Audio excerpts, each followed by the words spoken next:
Bueno, los fundamentos, esto ha sido discutido a través de la historia, el fundamento de la legítima defensa, aun cuando desde el derecho canónico ya se habla de ella al establecer que todas las leyes y todos los derechos permiten repeler la fuerza con la fuerza. Escuchamos también la escuela clásica y escucha muy bien el dato. Cuando el Estado no puede darle la protección necesaria para hacer frente a algún ataque, es lícito y justo que el atacado se defienda. La defensa privada es sustitutiva de la pública. La escuela positivista, por otro lado, dice que resulta lícito cuando el ataque es para repeler un ataque. Por tratarse de un acto de justicia social, el sujeto que se defiende no es peligroso. Hay ausencia de temibilidad. Muy interesante. Después, hablemos sobre la legítima defensa en el derecho positivo mexicano. En el Código Penal para el Estado de Puebla, lo ubicamos en el artículo 26, exacto, donde son causas de exclusión del delito.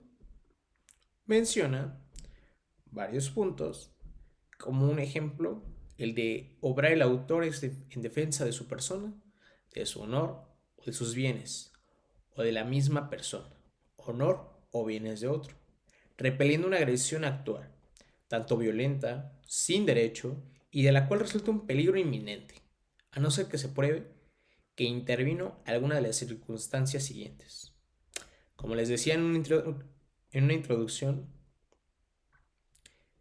no precisamente es como yo, coloquialmente, una persona me agrede y yo pueda tomar lo que guste y mande para yo privar y con ello provocar una acción violenta a otra persona cuando yo me sienta en un peligro.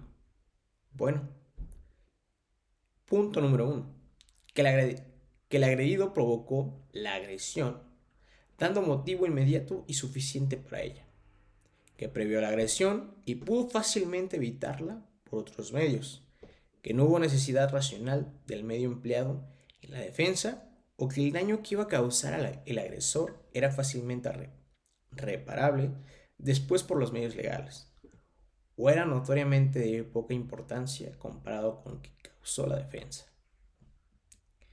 Los requisitos para que exista una legítima defensa es una existencia de una agresión actual, real y sin derecho, un peligro inminente derivado de esta, y una repulsa, un contraataque, una defensa proporcionada a la agresión que estamos viviendo.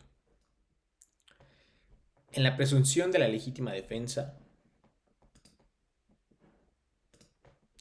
en la presunción de la legítima defensa, lo ubicamos en el artículo 26, fracción cuarta.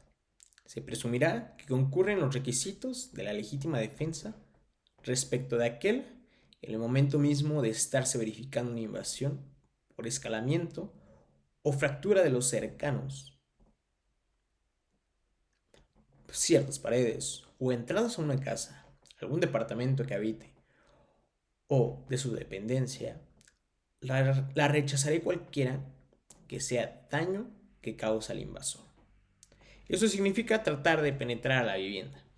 Si el intruso ya se encuentra dentro, bajo ciertas circunstancias reveladoras de la probabilidad de una agresión, porque ciertamente podemos encontrar una persona que haya introducido, se haya introducido a una casa, pero realmente no tiene algún objeto con el que nosotros nos podamos sentir agredidos.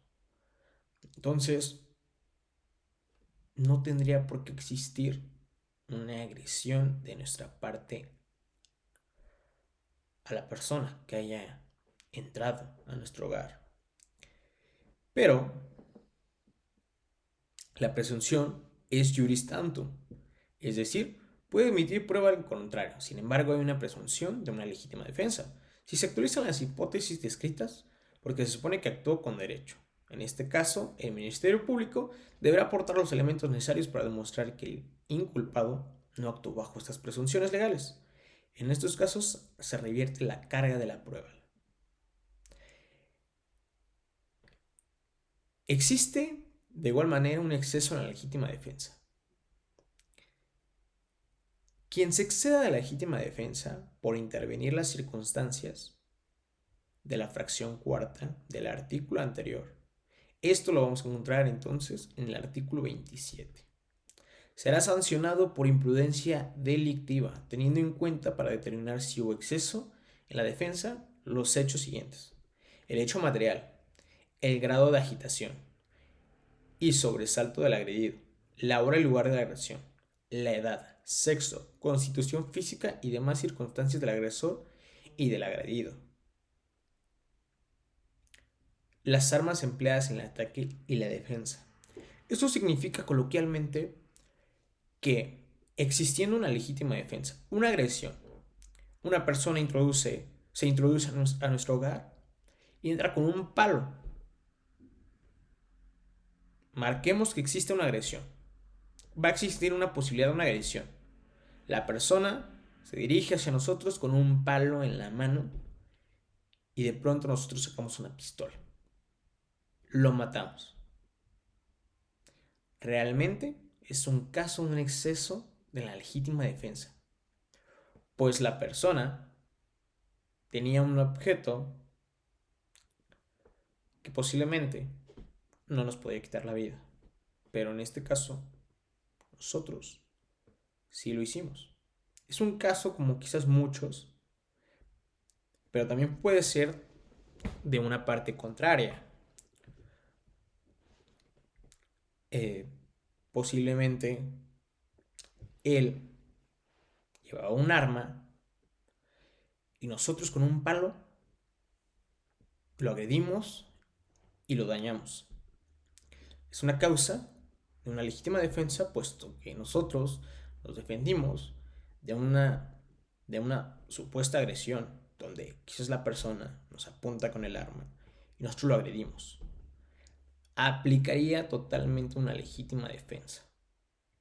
Por derecho y por ley, nos defenderían y no nos pasaría nada. Es por eso lo interesante de este tema. Bueno, es importante no confundirse por la sanción impuesta. No se le da connotación de un injusto culposo, sino únicamente se aplica dicha pena en razón de su levedad y de los márgenes tan amplios que se tienen entre el mínimo y el máximo. El exceso de la legítima defensa se configura cuando la repulsa lícita de la agresión va más allá de lo necesario para evitar el peligro que éste implica y existe una desproporción. Y para ir cerrando este tema, hablaremos muy rápido sobre unos conceptos que están dentro de este tema. Hablaremos como la riña. Y esto lo encontramos en el artículo 321 del Código Penal para el Estado de Puebla. En el artículo 321. Y por riña se entiende la contienda de obra y no la de palabra, entre dos o más personas.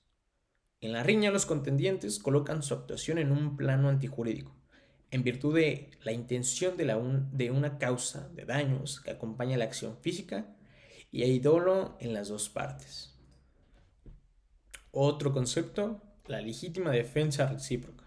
Esto se destaca que la razón que impide el nacimiento de la antijuricidad, cuando surge la legítima defensa, es la agresión injusta, lo que hace lícito el rechazo y el daño originado por ella. De ahí que no es admisible la defensa legítima recíproca. Para quedar justificadas las dos actitudes, precisaría que con ellas, respectivamente, se repeliera una injusta agresión y las conductas no devienen, al mismo tiempo, jurídicas y antijurídicas. Bueno, entonces, la legítima defensa es la defensa sobre una agresión en la cual nosotros nos vemos agredidos y viola nuestra calma en cierta ubicación de nuestros bienes. De igual manera, una agresión sí puede ser injusta, aunque se ejecute por un imputable. Hasta aquí mi humilde presentación. Espero les haya ayudado. Muchas gracias.